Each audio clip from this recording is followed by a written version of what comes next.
Hi friends, welcome to Rainy's channel. இப்போ நான் வந்து ஒரு ட்ரா பண்ணியிருப்பேன். அதோட பார்ட் 2 தான் இது. ஓகே, பாருங்க. இப்போ என்னடா வரைஞ்சி வச்சுருக்கேன்னா, தலையில் வரைஞ்சி வச்சுட்டேன்.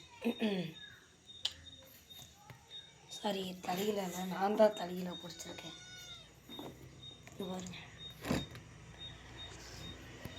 இவன் பிஃபோர் ஈவலாக இருந்திருக்கான். ஆனால் ஆஃப்டர்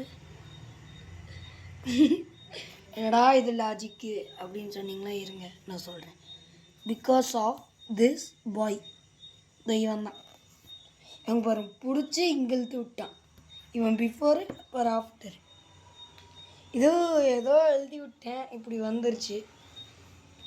ஓகே ஃப்ரெண்ட்ஸ், பார்ட் 3 வேணுமா கமெண்டில் சொல்லுங்கள். அண்ட் லைக் அண்ட் சப்ஸ்கிரைப் பண்ணிடுங்க. Okay friends, bye bye.